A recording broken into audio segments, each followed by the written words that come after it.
지금부터 수업을 시작하도록 하겠습니다. 전 시간에 이제 설명드렸던 이런 부분들에 대해서 이어가지고 내용들을 설명드릴 텐데요.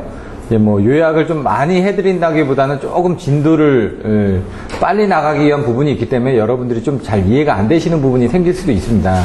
하지만 이제 여러분들한테는 이제 최종적으로 목표가 합격이기 때문에 합격을 하기 위해서는 지금까지 나름대로 좀 어떤 식으로 공부하는 방법들에 대해서 좀 많이 설명을 드렸기 때문에 앞으로는 이제 좀 자세하게 안 가더라도 여러분들이 그런 부분을 계속 반복에 의해서 또 나올 거기 때문에 그때 한번 또 필요한 부분에 대해서는 설명을 드리도록 하겠습니다.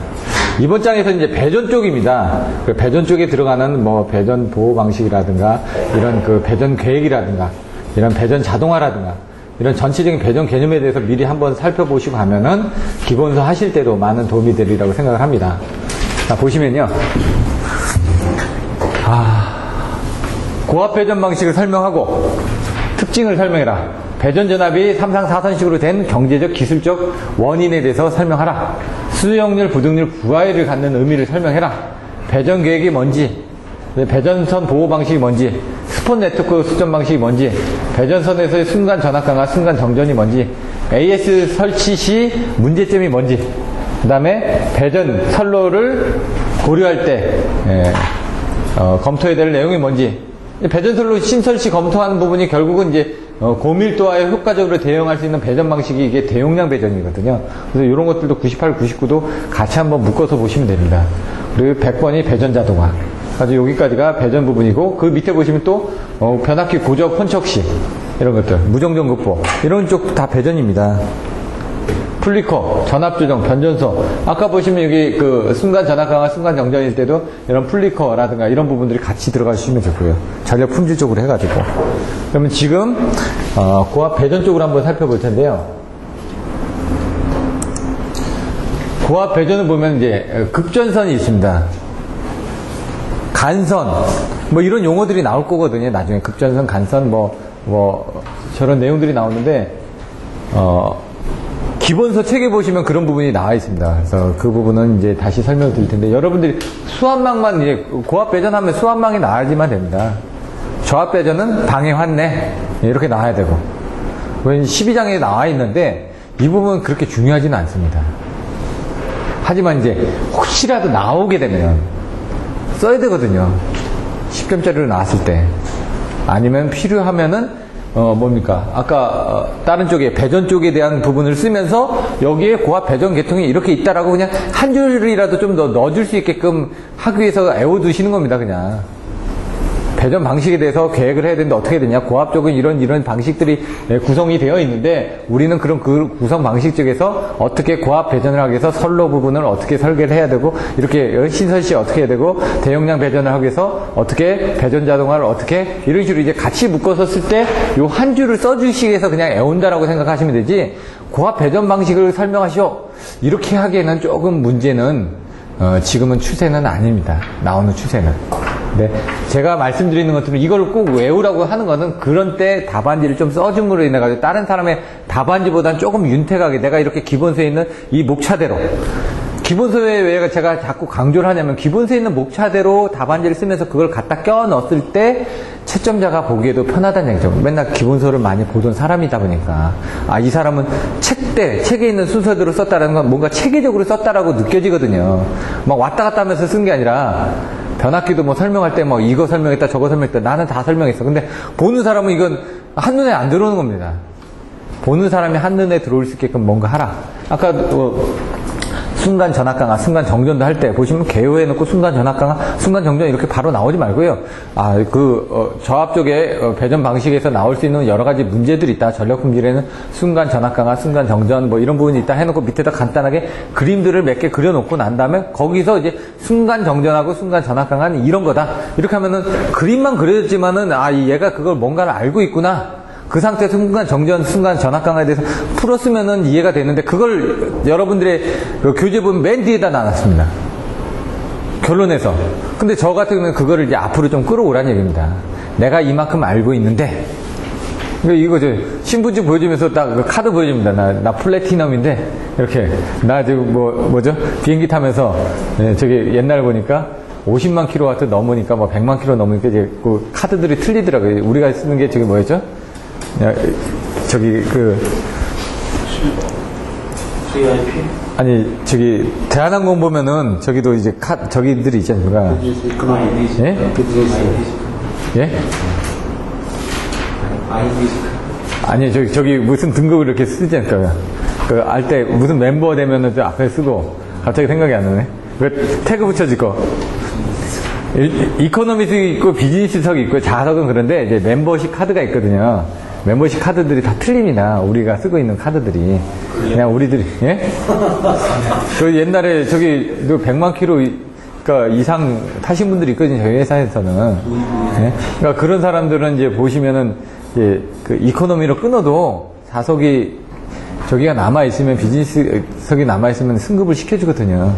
어차피 놀려서 가기 때문에 그런 그 레벨들은. 그리고 또 항공사 직원인 경우, 직원의 가족인 경우 그런 것들도 승급을 시켜주더라고요. 옛날에 보니까.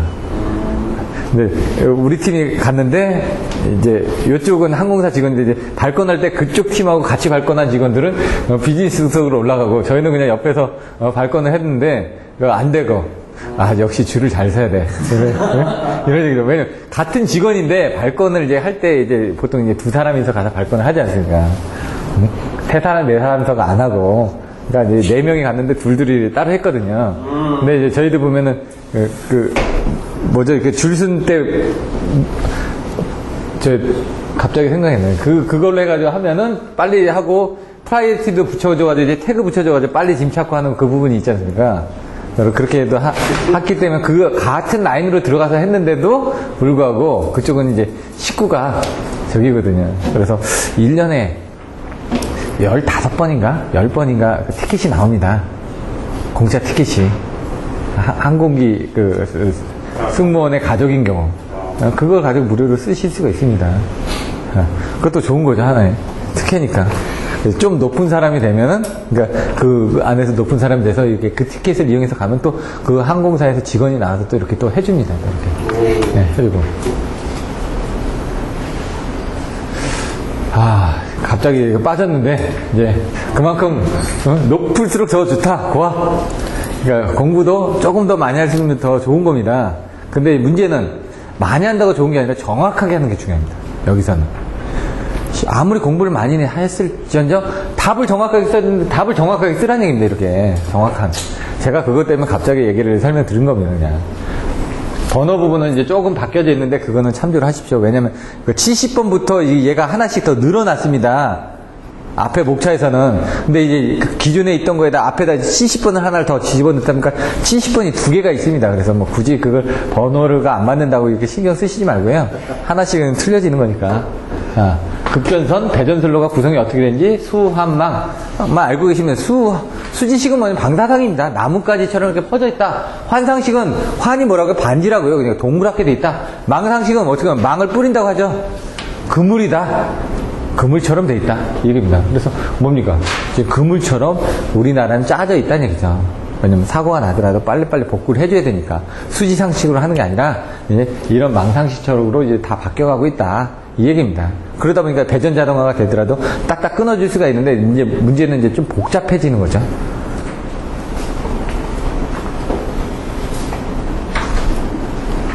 자, 구합 배전 방식을 설명하고 각각의 특징을 기술하라. 배전이란 뭐다 이거죠. 송전, 변전, 배전 이렇게 나오죠. 그리고 발전, 송배전 고강에서 배전이라는 건 뭡니까? 배전소를 이용해서 직접 수용가에 전력을 공급하는 것. 아주 간단하죠. 여러분들 충분히 아는 건데 막상 배전이 뭐예요? 그러면은 뭐죠? 이렇게 얘기를 합니다. 아는데 설명을 안 해봤기 때문에. 그래서 공부하실 때도 이건 뭡니다라고 한번 설명하는 식으로 다른 사람한테 설명하듯이 한 번쯤은 이 문제를 봤을 때 생각을 한번 해보시라는 얘기입니다. 그게 이제 다른 사람한테 설명하는 게 답안지를 쓸 때 좋다는 얘기죠. 왜? 그대로 쓸 거니까. 그 배전선로는 뭐냐? 그러니까 배전선로는 뭡니까? 여기 나와 있는 것처럼 선로를 이용해가지고 고객한테 공급하는 거다. 근데 무슨 선로? 배전선로를 이용해서 뭐 고객한테 전력을 공급하는 거다. 근데 이제 고압수용가도 있고 저압수용가도 있다 보니까 이걸 고압선과 저압선으로 나눌 수가 있다. 그래서 고압과 저압하고 특고압의 범위가 어떻게 되냐? 그러면서 이건 국내 기준이죠. 저압은 750V, 교류는 600V입니다. 저압은. 고압은 7000V죠, 그냥. 7000V 딱. 특고압은 7000V 이상. 이렇게 되어 있습니다. 근데 이 IC 기준에서는 1000V가 기준이 됩니다. 1000V. 저압은 1000V까지. 그러면 그런 것들도 옆에다 한번 좀 적어주시자, 이게. 조금 더, 나는 이만큼 더 안다. 저압은 1000V고, 1000V 미만은 저압이고, 1000V 이상에서 52kV까지가 고압이다. 그 다음에 그 이상이 특고압이다. 이렇게. 그런 정도만 알고 계시면 됩니다. 우리나라에서는 22,900원. 그래서 특고압이 되는 거고. 1호사는 초고압입니까? 예? 특고압이죠. 근데 이제 말이 좀 이상하게 거기서부터 뭐 3, 4, 5kV 초고압 변전소 특고압인데, 초고압이란 용어는 없는데, 그렇게 들어가니까 이제 특고압 이상부터 해가지고는 여러분 초고압이란 용어도 같이 쓰셔도 지장은 없더라. 초고압이 뭡니까? 이렇게 전기박사 들어가면 거기도 이제 이렇게 나와있거든. 저압, 고압, 특고압, 이제 초고압 이렇게 나눠져 있습니다. 등급이 그렇게 나눠져 있더라고요. 급전선이 뭐냐? 피도 아무것도 연결되어 있지 않다. 이거 부하가. 요 궤전점, 간선, 뭐 분기선, 급전선. 이 간선, 궤전점 그 부분 다 나와 있습니다. 기본서에. 그러니까 그 부분은 한번 참조해서 보시면 되고요. 급전선이라는 건 뭡니까? 중간에 아무것도 부하가 접속이 안 돼 있는 겁니다. 피더. 그리고 여기서 나가는 이 분기선은 이제 거기서 이제 분기가 되는 거고, 분기가 되는 지점이 간선 또는 분기선이라고 얘기하는 거죠. 분기선. 간선, 분기선. 저압 간선, 인입선 이렇게 또 나눠져 있네. 배전선로의 특징, 전선로가 짧다. 왜 고객들한테 바로바로 공급을 해줘야 되니까 옆에서 따가지고 간다 이거죠. 그러니까 회선수도 많고 선로 전류 같은 경우도 막 여러 군데서 막 쓰다 보니까 전체적으로 불평형을 이룬다. 그래서 단상일 경우, 삼상일 경우가 같이 물려있다는 얘기죠, 이게.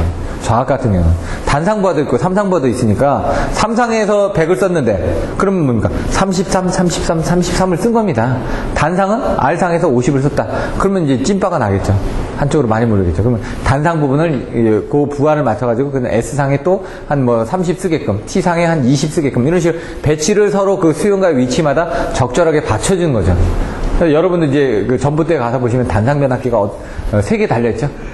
3개 달려가지고 연결해가지고 삼상으로 만들어서 쓰고, 어떤 건 단상 변압기 2개만 있는 데도 있습니다. 어떤 데는 하나만 있는 데도 있고, 그런 것들은. 용량도 틀립니다. 변압기가 3대가 있다고 해서 변압기가 3대가 다 똑같은 게 아닙니다. 왜? 단상으로 쓴 경우는 단상 변압기가 3대가 다 있지만 다 각각 다른 용량으로 연결된 겁니다. 전봇대만 같은 거지 실제로 부하는 다 다른 데로 나간 겁니다. 지금 TR은. 근데 우리는 이제 통상적으로 어떻게 하냐면 단상용 변압기 3대의 용량을 똑같이 써가지고 거기서 이제 필요하면 단상도 쓰고 삼상도 같이 쓰게끔 이렇게 나가는 경우가 많습니다.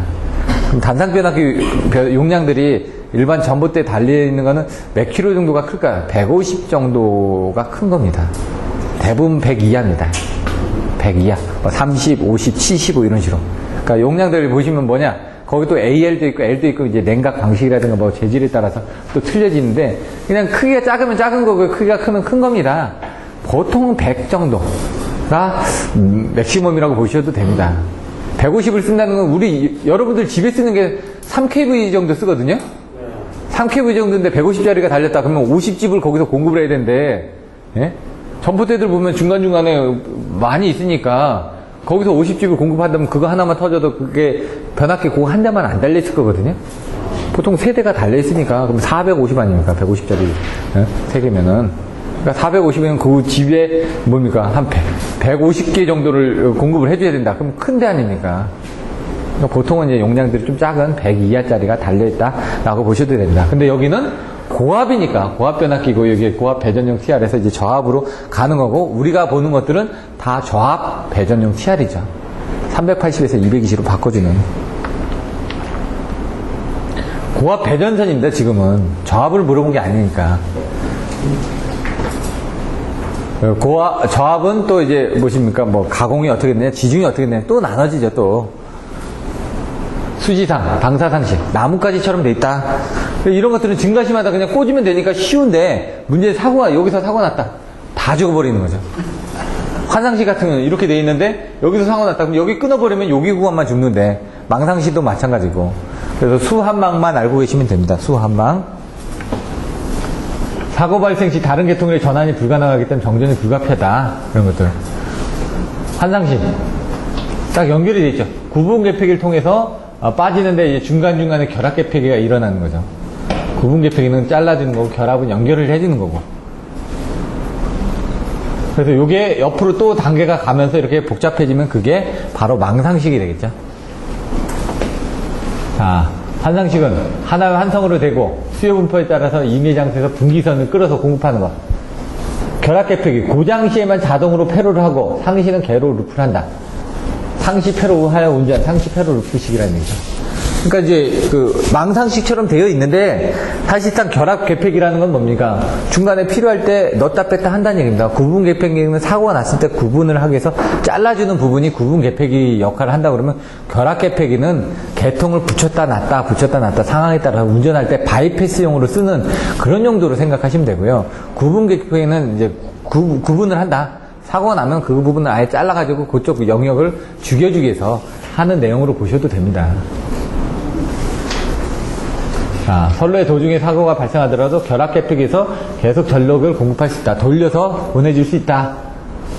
보호 방식이 복잡해진다. 평상시때 안 쓰다가 저쪽으로 들어가면 뭡니까? 고장 전류도 틀려질 거고 선로 조류의 흐름도 틀려질 거고 그러면은 그거에 따라서 케이스 바이 케이스거든요. 상황에 따라서 틀려진다는 얘기죠. 그래서 수용 밀도가 큰 지역의 고압 배전선. 수용 밀도가 크다는 거는 그만큼 많이 사용하는 쪽에서는 안정도가 그러니까 안전하게 사용을 해야 되니까 그런 신뢰성 부분 때문에 이런 부분을 사용한다는 얘기입니다. 망상식은 고압 네트워크하고 비슷하죠 지금. 근데 어떻게 됩니까? 아까 역차단기, 네트워크 유니트 이렇게 되는데 그물을 생각하시면 됩니다. 그물. 더 촘촘하다는 얘기죠. 아까보다. 망상으로 접속하고 그 수 개소의 접속점을 급속점을 연결한 거. 환상식보다 무정전 공급의 신뢰도가 한층 높다. 웬 돌아올 수 있는 루트가 더 있기 때문에 그물처럼 촘촘하니까. 아까 반지처럼 하나만 돼 있었는데 그게 아니라 그물처럼 이렇게 돼 있다고요. 유럽이나 미국의 대도시에 널리 사용된다. 그래서 걔네들 보면은 이제 그 배전자동화 쪽을 보시면은 걔네들도 뭐 그 위치 추적이라든가 이런 것들이 잘 돼 있습니다. 그래서 그 도심지의 지도 위에 어디에 뭐가 있다 이렇게 다 표시를 해놓습니다. 우리도 물론 다 그런 그 부분들이 다 돼 있죠. 다 돼 있는데 그런 부분을 최대한 관리를 잘 하고 있는 겁니다. 오래되다 보니까.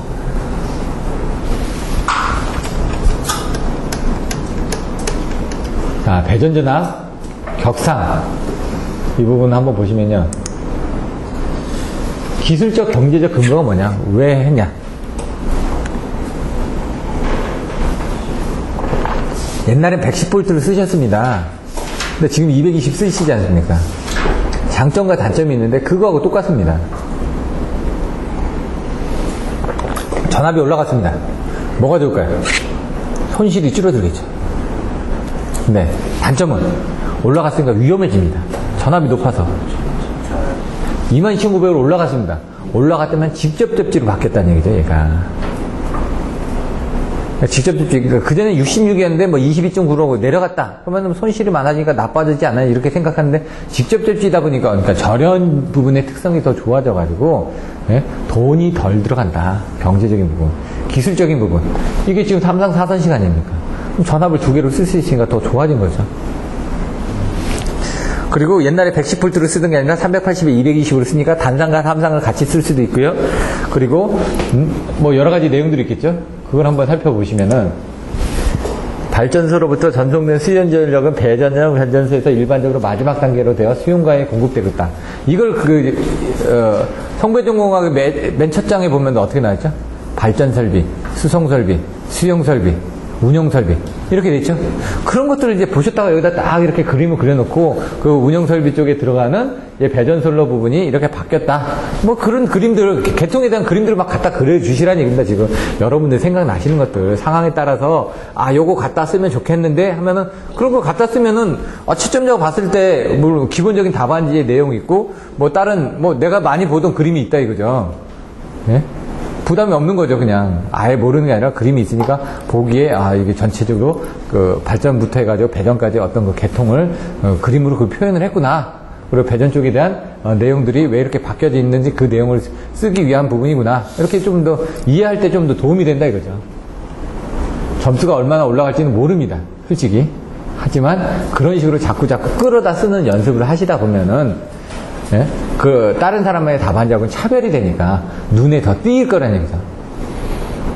비싼 옷을 입는 게 좋은 게 아니라요. 눈에 띄는 옷. 깔끔하고 저 사람이 딱 그 분위기에 맞는 글씨체부터 시작해가지고 이거는 이 사람의 채점자들이 1교시, 2교시, 3교시, 4교시 딱 보다 보면요. 눈에 띈답니다. 답안지가.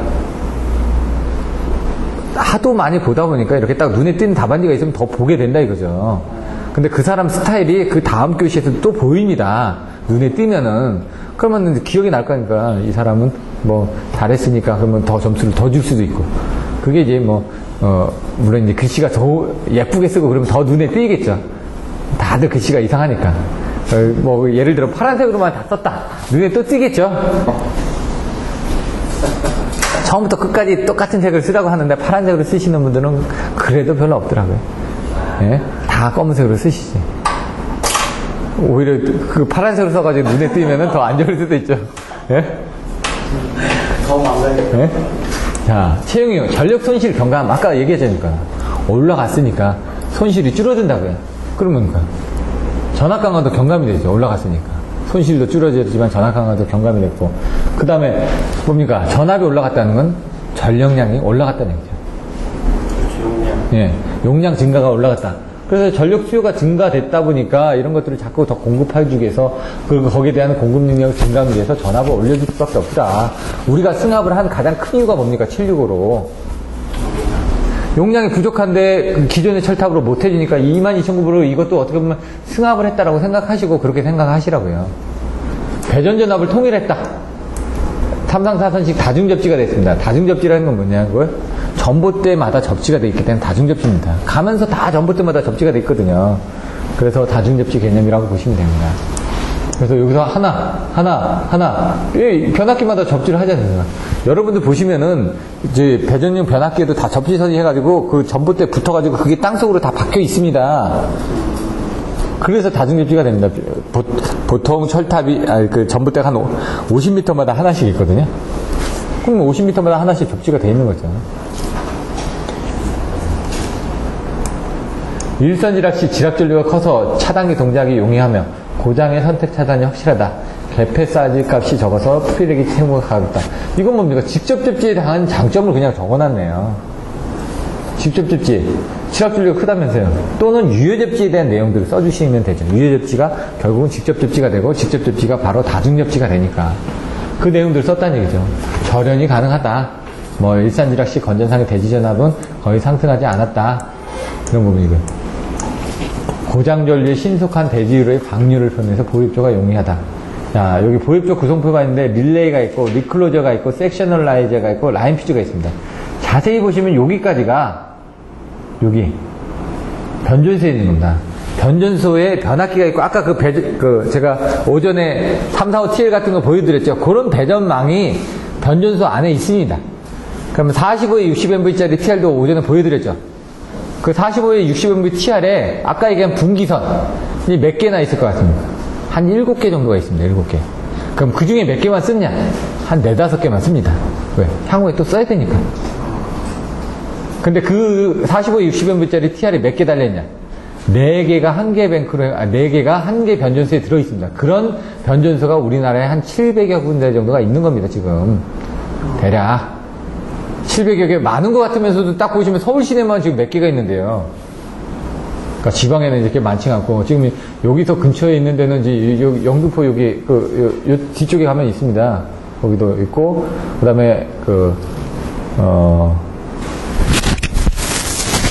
노량진 쪽에 가면은 그 사육신묘 거기도 있고요. 여의도 안에도 몇 군데 데가 있습니다. 그런 변전소들이.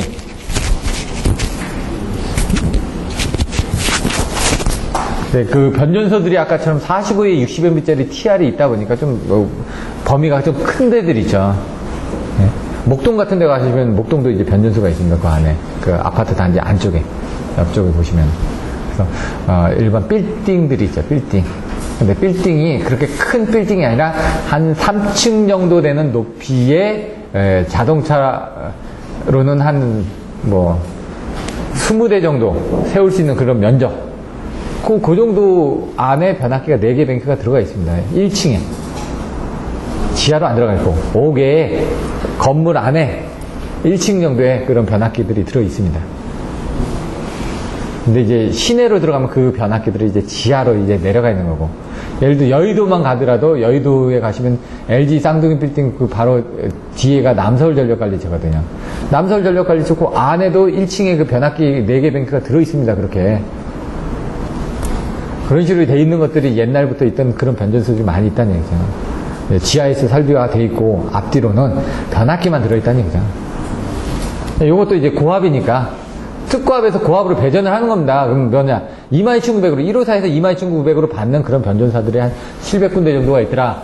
그럼 여기서 나왔으면 그다음부터 어떻게 케이블 땅으로 가든 아니면은 가공으로 가든 전봇대를 타고 가든 가가지고 어디 가서 연결이 될 거죠, 그죠? 그러면서 이제 그 가공전선 케이블은 이 옆에 보는 거하고 좀 틀리게 좀 약간 더 높습니다. 높이가. 저압 배전선은 높이가 딱 보기에 조금만 하면 되겠지 한 2층 정도 높이가 밖에 안 됩니다. 근데 고압 가공선 2층보다 조금 더 높습니다. 그리고 이제 그 간격들도 조금 더 벌어져 있죠. 그 리클로저가 거기 달려있고, 리클로저는 아까처럼 구간 개폐기입니다. 리클로저. 붙었다 뗐다 하는 구간 개폐기가 있고, 섹셔널 라이저. 예? 있고, 그 다음에 라인 퓨즈 있고, 그 다음에 뭡니까? 바로 저압용으로 연결되는 이제 배전, 이 TR이 있다는 얘기죠. 그래서 거기서 380에 220을 넘어가는 거죠, 이렇게. 여기 보면 380에 220이 와가지고 거기서 이제 배전 TR에서 다시 나가는 것도 있고, 단상을. 380이 와가지고 나가는 경우도 있고, 22,900으로 나오는 경우도 있고, 조금씩 틀려지니까, 그건 보시면 되죠. 근데 이제, 그 선로 자체는 거의 22,900 선로들이 많이 있습니다. 이렇게 오고. 전압가가 많이 일어나기 때문에, 380에 220으로는 멀리 못 가거든요. 전압이 많이 떨어지니까. 그러니까 여러분들 거의 보시는 선로들은 22,900 선로들이 좀 많고, 그 다음 거기서 이제 따가지고 간 선로들이 변압기를 통해서 나가는 게 간선처럼 해가지고 뭡니까? 집에 바로 그 근처에서 이제 따가지고 막 들어간 거죠. 그래서 빌딩 같은 경우도 22,900 선로 따가는 것도 옆에서 그냥 이렇게 줄 하나 이렇게 싹 올라가 있습니다. 그냥 케이블 하나.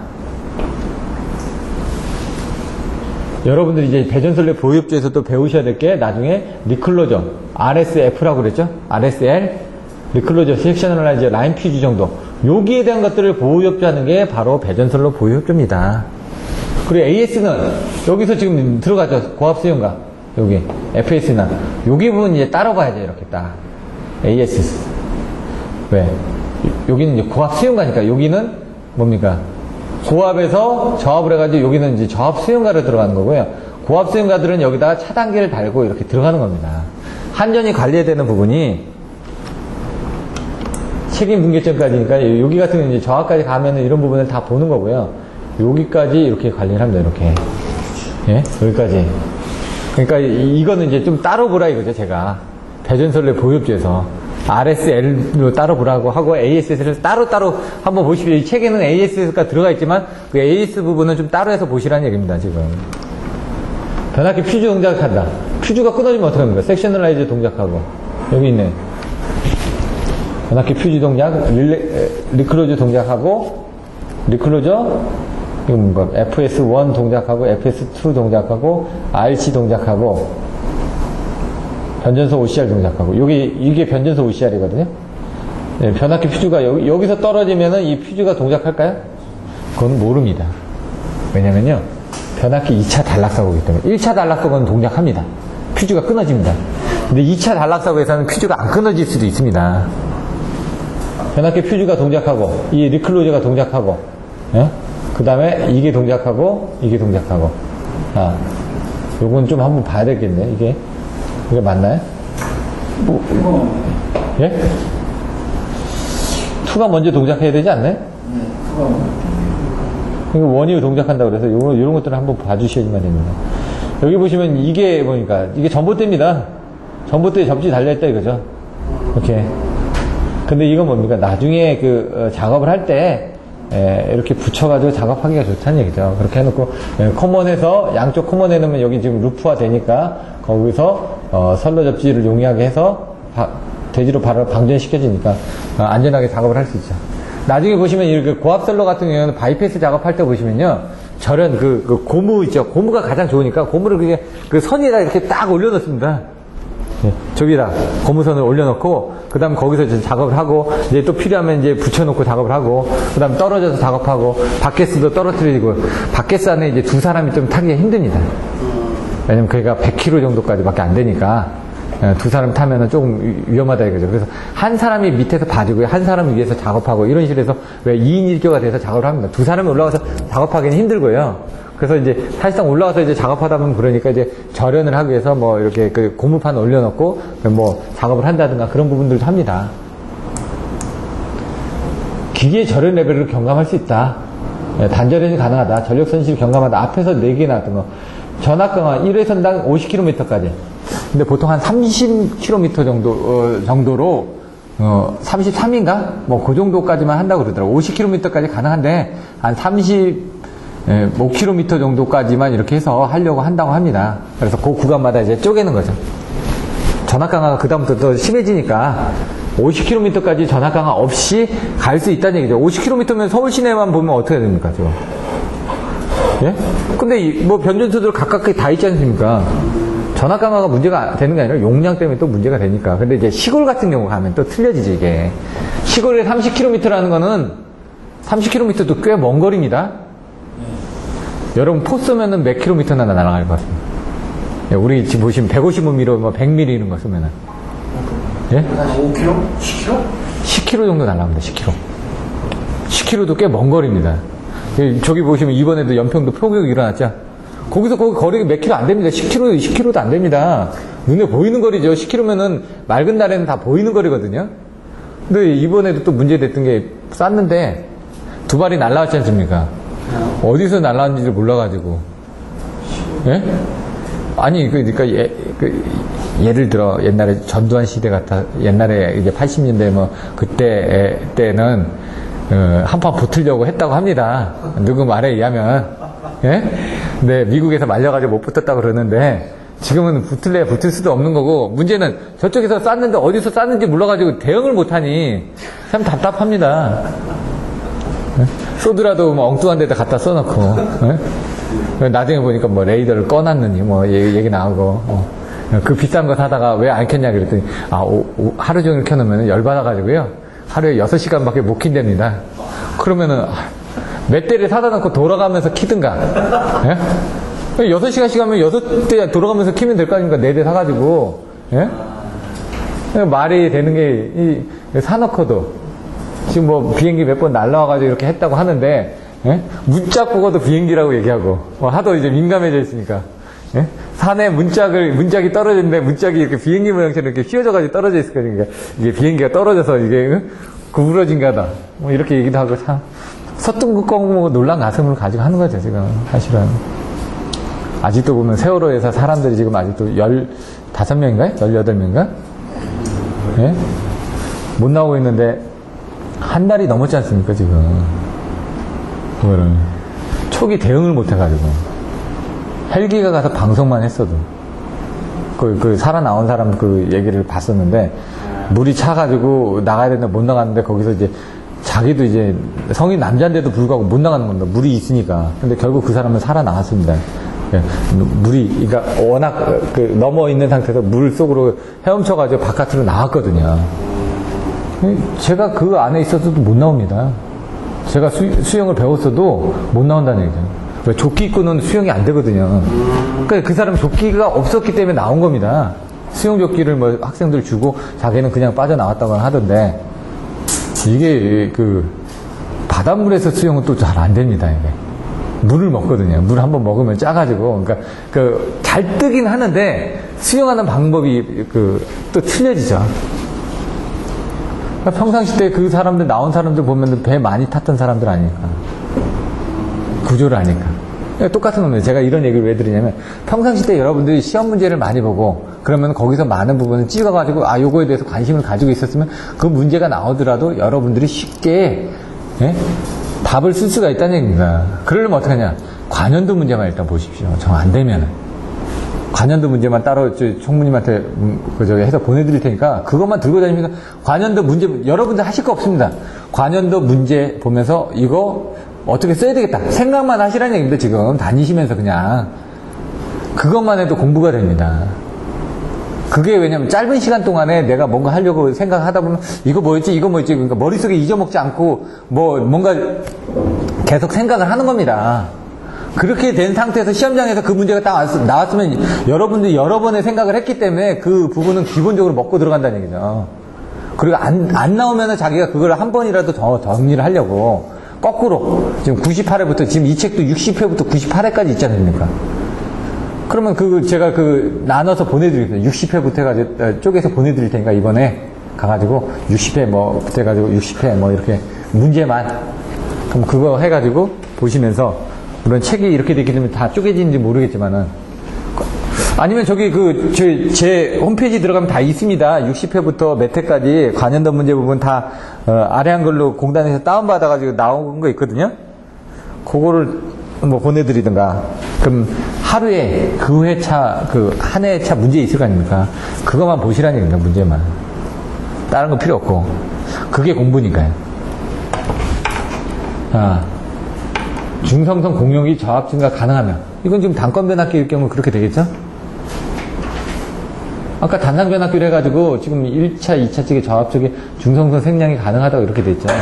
아까 다 같이 연결이 돼 있기 때문에 이게 왜냐면 다중접지이기 때문에 가능합니다. 이렇게.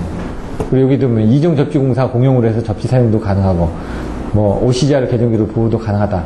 이건 다중접지이기 때문에 이런 부분이 크게 장점이라고 할 부분은 없는데 그래도 다 적어놨습니다. 자, 수용률, 부등률, 부하율. 아까 저도 헷갈렸는데 또 이번 기회에 한 번 더. 예? 최설, 각각체, 평체, 합체. 예.